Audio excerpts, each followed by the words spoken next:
Hello friends, कैसे हैं आप सब। आई होप सब अच्छे होंगे। So friends, today we are going to study about the physiographic divisions of India. So friends, इस वीडियो में हम पढ़ेंगे different physical divisions of India और उनके डिफरेंट फीचर्स के बारे में। सो फ्रेंड्स, वीडियो को लास्ट तक ज़रूर देखना। अगर आप इस चैनल पर नए हैं तो वीडियो को लाइक करें, शेयर करें और चैनल को सब्सक्राइब करें। So friends, let's start our today's topic, physiography of India.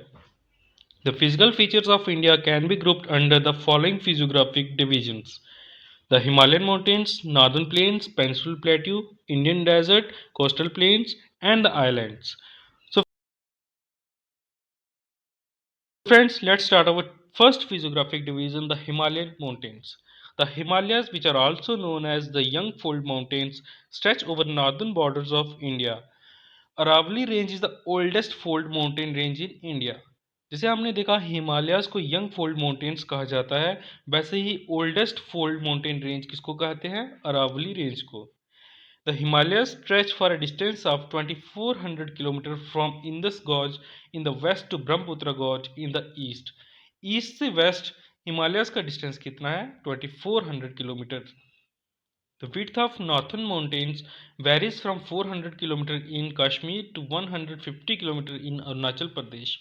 यहाँ से हमें पता चलता है कि जो हिमालयाज हैं वो ज़्यादा वाइड कहाँ हैं? कश्मीर में, और लेस वाइड कहाँ हैं? अरुणाचल प्रदेश में। The Pamir Knot, popularly known as Roof of the World, is connecting link between Himalayas and the high ranges of Central Asia. Himalayas और सेंट्रल एशिया के रेंजेस के बीच में कनेक्टिंग लिंक कहाँ पे है? पमीर नॉट, जिसको हम रूफ ऑफ द वर्ल्ड और रूहर ऑफ द वर्ल्ड भी कहते हैं। The northern mountains that function as a great wall is grouped into three divisions: trans Himalaya, Himalayas and eastern और Purvanchal hills. So guys, great wall हमने इसलिए बोला कि जो सेंट्रल एशिया से जो कोल्ड विंड जाते हैं उनकी आगे दीवार की तरह खड़ा है कौन? हिमालयस, जो इंडिया को वहां की स्ट्रॉन्ग विंड से बचाता है। So first is Trans Himalayas. Trans Himalayas, also known as Western Himalayas. The Trans Himalayas are about 40 km wide in the eastern and western extremities and about 225 km wide in the central part. East और waste में 40 kilometre wide और centre में 225 kilometre wide है क्या? Trans Himalayas. The rocks of this region contain fossils bearing marine sediments which are underlain by tertiary granite.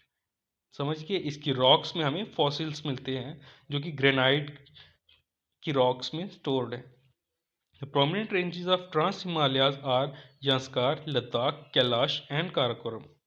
The next is Himalayas. It constitute the core part of northern Himalayas. It is young fold mountains. So originally the young fold mountain किसको कहा जाता है? हिमालयाज को। The main divisions of Himalayas are Greater Himalayas, Lesser Himalayas and Shivaliks.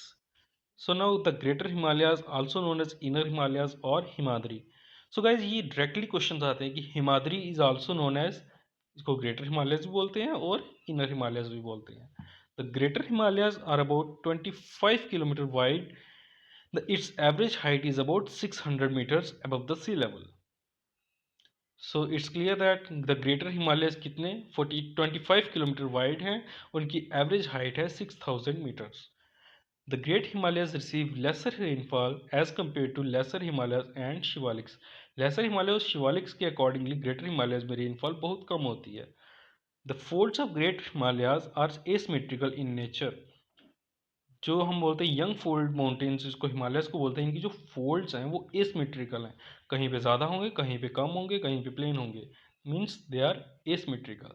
The notable peaks of Himalayas are the mount Everest and Kanchenjunga. Mount Everest is located in Nepal and Kanchenjunga is located in Sikkim.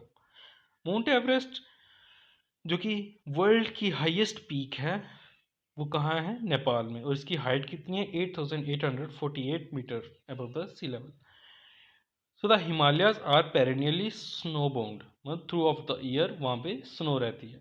Gangotri, Yamunotri, Siachen are some of the common glaciers found in this region. Himalayas के common glaciers कौन कौन से हैं? Yamunotri, Gangotri and Siachen. Next is the lesser Himalayas और the Himachal. It is the middle range of Himalayas.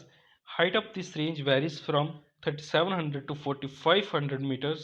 Its width varies up to 80 kilometers. So the Himachal जो है इनकी height जो है वो 3700 से 4500 मीटर अबव सी लेवल है और इनकी विड्थ जो है 80 किलोमीटर है. The major rocks found in this range are slate, limestone and quartzite. Pir Panjal, Dhauladhar and Mahabharat are the most important mountain ranges found in this part.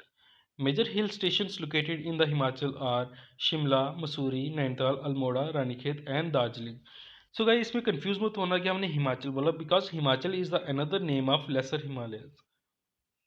Don't mix it with Himachal Pradesh. Yes, Himachal Pradesh का नाम जो हिमाचल है वो यहीं से पड़ा है, बट हिमाचल जो है वो लेसर हिमालयस का as a whole other name है. द नेक्स्ट इज शिवालिक्स और other Himalayas, outer Himalayas. The Shivaliks extend from Jammu Kashmir to Assam. It is partially made by debris brought by Himalayan rivers. Shivaliks जो है ये सबसे लोअर लेयर है किसकी, Himalayas की, और ये किसके साथ बना है, ये हिमालयन रिवर्स जो हिमालय से आई हैं अपने साथ, जो वो सेडिमेंट्स रॉक्स वगैरह जो भी लेके आई हैं वहाँ से ही शिवालिक्स की फॉर्मेशन हुई है. Altitude varies between 900 to 1100 meter above sea level. The width of Shivaliks varies from 10 km in east and 250 km in the west. Shivaliks की जो विड्थ है वो 10 kilometre in the east and 50 kilometre in the west. यहाँ से हम ये समझ सकते हैं जो वेस्ट में जो शिवालिक्स हैं वो मोस्ट वाइड है और जो ईस्टर्न शिवालिक्स हैं वो लेस वाइड है. वेस्ट शिवालिक्स आ गए, जैसे हमारा जम्मू कश्मीर का पार्ट आ गया, हिमाचल का पार्ट आ गया, ये यहाँ पे शिवालिक्स ज़्यादा वाइड है. The longitudinal valleys found between Shivaliks and Lesser Himalayas are called Duns in the west and Dwars in the east. Shivaliks और लेसर हिमालयस के बीच की जो वैलीज फॉर्मेशन होती है उनको वेस्ट में उनको दून्स कहा जाता है और ईस्ट में उनको द्वार्स कहा जाता है. दून से आप कनेक्शन कर सकते हैं, जैसे Dehradun. Dehradun is also a longitudinal valley found between Shivaliks and lesser Himalayas. So Dehradun का जो नाम की फॉर्मेशन है वो यहीं से है. Now we'll learn about the highest peaks of Himalayas. Himalaya is the home of several high peaks. However, it holds the record of having the maximum number of highest peaks among any mountain range in the world. Out of 14 highest peaks in the world, Himalaya holds 9. World की जो 14 highest peaks हैं उनमें से 9 जो हैं वो तो अकेले हिमालयस पर ही सिचुएटेड हैं. सो गाइज ये हैं कुछ हाईएस्ट पीक्स ऑफ हिमालयस, उनकी लोकेशन कहाँ कौन सी कंट्री में है, उनकी हाइट ये हम बताई गई यहाँ पे. Next is the great northern plains. This plain is one of the most extensive stretch of alluvium in the world and is deposited by river Indus, Ganga, Brahmaputra and their tributaries. तो नॉर्दर्न प्लेन्स जो है इनकी formation कैसे हुई है, जो rivers हैं Indus, Ganga, Brahmaputra and their tributaries, ये अपने साथ माउंटेन्स पहाड़ियों से अपने साथ क्या आते हैं, रिच फर्टाइल सॉइल्स अपने साथ लाती हैं, और वो जब प्लेन्स में आती हैं तो वहाँ पे वो फर्टाइल एरिया डेवलप करते हैं जिसको हम एलुवियल प्लेन्स भी कहते हैं. Length of this plain about 24 kilometre in width, varies from 240 to 320 kilometre. ठीक है, लेंथ जो है इसकी वो है 24 किलोमीटर और उसकी विड्थ वेरी करती है 240 to 320 kilometre. It covers an area of over 7 lakh square kilometre. They are formed mostly by the depositional process of the Himalayan and Vindhyan rivers. Okay, कैसे इनकी फॉर्मेशन होती है, हिमालयन और विंध्यान रिवर्स. विंध्यान रिवर होगी जो central India से alluvial plane की तरफ रिवर जाती हैं, वो भी अपने साथ फर्टाइल सॉइल्स लाती हैं. Northern great plains are divided into 4. कौन कौन से, first is Rajasthan plains, Punjab Haryana plains, Gangetic plains and Brahmaputra plains. So guys यहाँ पे नंबरिंग की थोड़ी गलती हो गई है, आप ध्यान रखना. नॉर्दर्न ग्रेट प्लेन्स है वो 4 में डिवाइडेड हैं, Rajasthan plains, Punjab Haryana plains, Gangetic plains and Brahmaputra plains. The great northern plains are rich soil cover combined with adequate water supply and favorable climate. It is agriculturally a very productive part of India. समझिए. In the lower course, due to gentle slope, the velocity of river decreases, which results in the formation of riverine islands. जैसे जैसे ये reverse lower areas में आती हैं वहाँ पे width बहुत ज़्यादा होने के कारण उनकी वेलोसिटी जो वाटर की है वो कम हो जाती है, जिसके कारण बीच बीच में रिवराइन आइलैंड्स की फॉर्मेशन होती है. Manjuli is the Brahmaputra river. Manjuli in the Brahmaputra river is the largest inhabited river and island in the world.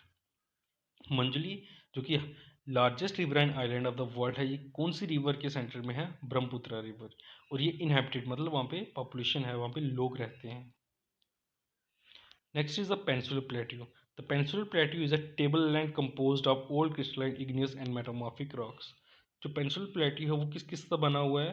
Crystalline rocks, igneous rocks and metamorphic rocks. The Plateau region lies to the south of Great Northern Plains. This is the largest physiographic division of our country. See the question, largest physiographic division of our country क्या है? ये है plateau region. कौन सा plateau? Peninsular plateau region. Aravalli hills mark the north western boundary of the plateau region. ठीक है, north west में इसकी boundary Aravallis, northern eastern north east में इसकी Bundelkhand upland, Kaimur and Rajmahal hills, और western Ghats and eastern Ghats in the western eastern boundaries. यहाँ पे इसकी बाउंड्रीज बताई हुई हैं कि ये जो सेंट्रल प्लेट्यू है इसकी बाउंड्रीज कहाँ कहाँ हैं। The altitude of largest portion of plateau is more than 600 meter from the mean sea level. Okay, the peak of Anamudai is the highest point in the plateau. Its height is 695 meter and is located in Annamalai, Tamil Nadu. जो Deccan plateau या फिर हम बोलते हैं central plateau, इसकी जो highest point है वो है अनाईमुडी पीक। कहाँ पे है वो? अनाईमलाई, तमिलनाडु में। All major rivers like Mahanadi, Godavari, Krishna, Kaveri, etc., lying to the south of Vindhyas flow eastwards and fall in the Bay of Bengal. ये जो रिवर्स है महानदी, गोदावरी, कृष्णा, कावेरी, ये बे ऑफ बंगाल में जाती हैं, वहाँ पे अपना ड्रेन ऑफ करती हैं वाटर। वो जो नर्मदा एंड ताप्ती जो ओनली रिवर्स हैं इंडिया की जो कि अपोजिट डायरेक्शन, कहाँ? अपोजिट डायरेक्शन, और ये कहाँ फॉल करती हैं? In the Arabian sea. ठीक है, और ये अपोजिट इसलिए जाती हैं due to presence of rift valley in the region. Rift valley between Satpura range and Vindhya range, इनके बीच की जो रिफ्ट वैली है वहाँ से ये फ्लो करती हैं। इसके कारण इनकी जो स्लोप है वो अरेबियन सी की तरफ है, और इसलिए ये वहाँ पे जाके वाटर ड्रेन ऑफ करती हैं। The river Narmada divides the plateau region of India broadly into two parts, central highlands to the north of Narmada and south of Narmada क्या है? Deccan plateau. Next is the Indian Desert. Thar Desert, also known as Great Indian Desert, is a large arid region in the northwestern part of Indian subcontinent that covers an area of 2 lakh kilometers square and forms a natural boundary between India and Pakistan. Thar desert, जिसको हम great Indian desert भी कहते हैं, और इसका area कितना है Thar desert का? स्पेशली 2 लाख किलोमीटर स्क्वायर, और ये इंडिया और पाकिस्तान के बीच में नेचुरल बाउंड्री फॉर्मेशन करता है। It is the world's 7th largest desert and located in western part of India. और ये वर्ल्ड की 7th largest desert है, और ये इंडिया की वेस्टर्न पार्ट में in the state of Rajasthan वहाँ पे ये लोकेटेड है। This region receives a very low rainfall below 150 mm per year. Luni River is the only largest river in this region. ठीक है, लूनी रिवर ही वहाँ पे एकमात्र रिवर है, कहाँ? थार डेजर्ट में। Next the coastal plains. The Indian coastal plains are divided into the following two divisions: the western coastal plains and the eastern coastal plains. The western coastal plain. Okay, now we'll study about the western coastal plain. It lies between Western Ghats and the Arabian Sea. It extends from Rann of Kutch to the north of in the north of Kanyakumari in the south, and its width varies from 10 to 80 kilometers. तो western coastal plains कहाँ है? ये है western Ghats and Arabian sea के intermediate, उन दोनों के बीच में, और ये run of Kutch in the north and Kanyakumari in the south, इन दोनों के बीच में ये स्ट्रेच करता है। उसकी विड्थ है 10 to 80 किलोमीटर, मतलब कहीं ये 10 किलोमीटर, कहीं मैक्सिमम ये 80 किलोमीटर की विड्थ है।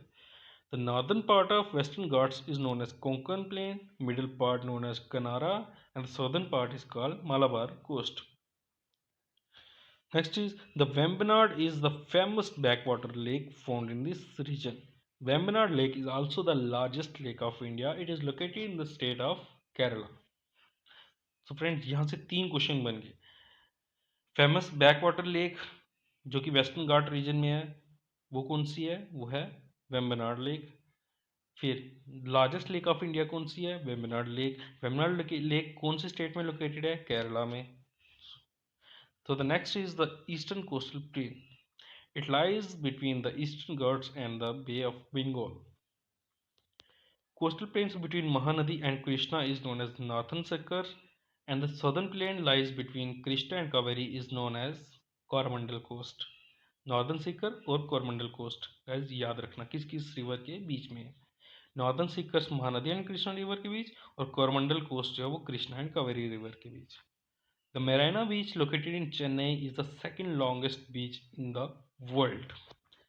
यहाँ से आता है कि जो मेरिना बीच जो कहाँ है, चेन्नई में, in the state of Tamil Nadu, is the second longest beach in the world.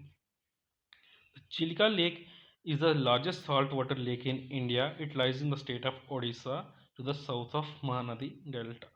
Chilika lake जो कि लार्जेस्ट साल्ट वाटर लेक है कहाँ, इंडिया में, in the state of Orissa, lies to the south of Mahanadi delta. Next is the Koleru Lake, lies between the deltas of Godavari and Krishna.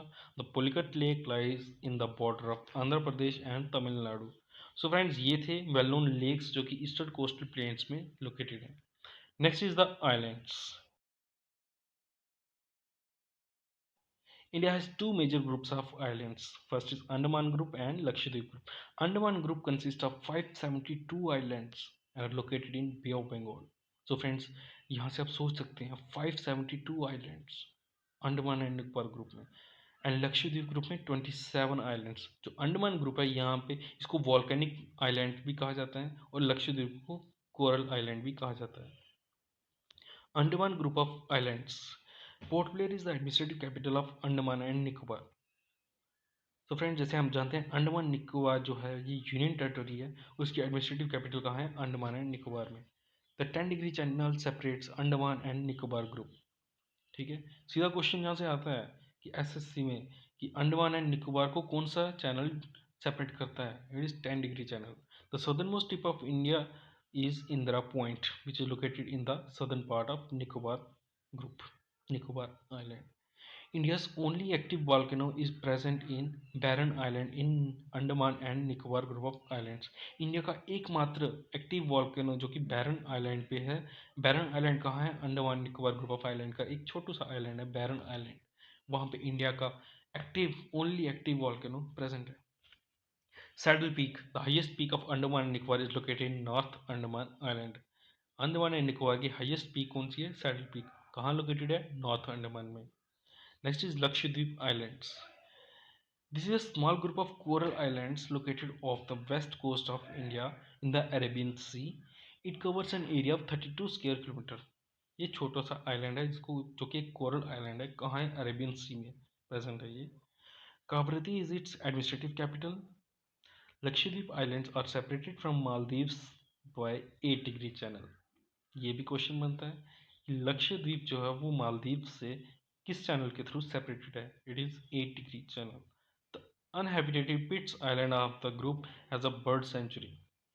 ये जो 27 group of islands हमने देखे हैं लक्षद्वीप में, उनमें से एक आइलैंड जो अनहैबिटेड है उसका नाम है पिट्स आइलैंड, वो एक बर्ड लाइफ सेंचुरी है। यहाँ से क्वेश्चन आता है कि the bird life sanctuary located in Lakshadweep is Pitts island bird life sanctuary. So friends ये थे आज की फिजियोग्राफिक डिविजन्स ऑफ इंडिया का most wanted and most important lecture. Thank you.